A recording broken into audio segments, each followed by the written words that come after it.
Nowadays, you'd be hard-pressed to find someone who's never heard of the Salem Witch Trials. The commonly known tale starts in 1692, when young girls in Salem began exhibiting strange behavior and acting ill. The townspeople suspected demonic possession, and then the witch hysteria began. After 200 people stood accused and 20 were executed, the hysteria subsided, and the tale is now a careful lesson in the dangers of mass hysteria, paranoia, and injustice. Here we'll explore 5 facts most people don't know about the infamous Salem Witch Trials.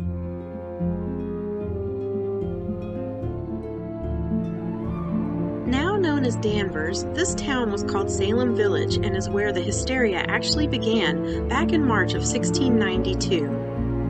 Salem Village Parsonage can be found in a park at the end of the small cart path, and this is ground zero for the infamous witch hysteria.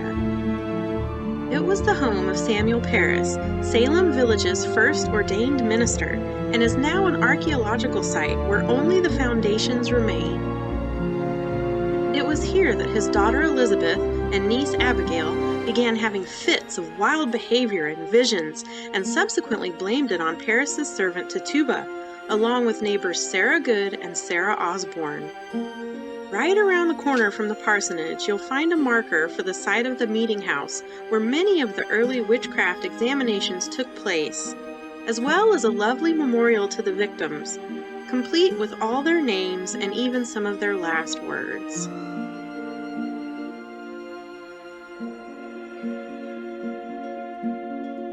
You can visit the family tombs of numerous clergy, judges, and juries who participated in the witch trials, like the family tomb of the famous ministers Increase and Cotton Mathers in Boston, or even the Chief Justice William Stoughton's dramatic grave in Dorchester while you're in the area.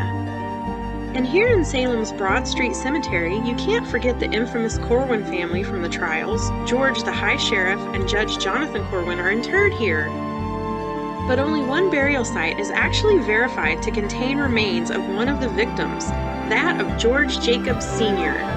When George Jacobs' remains were found, they were moved to a surprising family plot in number 5 on our list, so stick around to the end to find out where.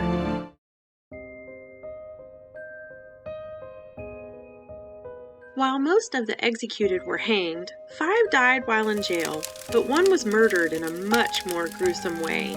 Before this was Howard Street Cemetery, it was an open field and is believed to be the location of the torture and pressing of Giles Corey.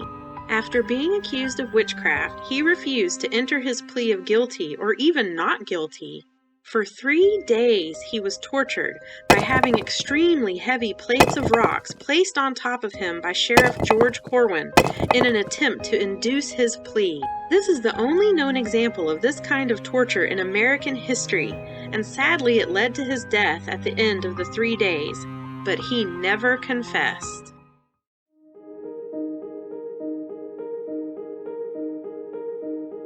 "17 years before participating in the most famous witch hunt in American history, Jonathan Corwin bought this property in Salem.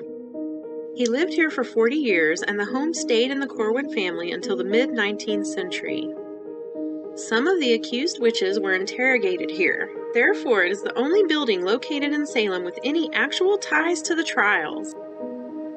It's believed to have inspired H.P. Lovecraft's story, The Dreams in the Witch House, and he even mentions it in one of his letters to a friend.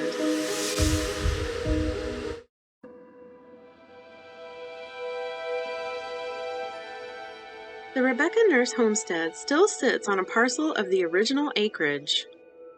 This is the original house for the family and was built by Rebecca Nurse's husband, Francis, back in 1678. 4 of the oldest rooms are still open to the public, including the Great Hall and Parlor, as well as the working kitchen. You can also go into the meeting house, which is a reproduction of the one used during the actual trials. You can even visit the family burial ground a short walk down from the house, where you'll find a surprise, victim George Jacobs' gravesite we talked about in number 3 on the list, as well as a lovely memorial to Rebecca, where a long-standing family legend says Rebecca's son and husband secretly took her body from the execution site in Salem and moved it here to the family plot.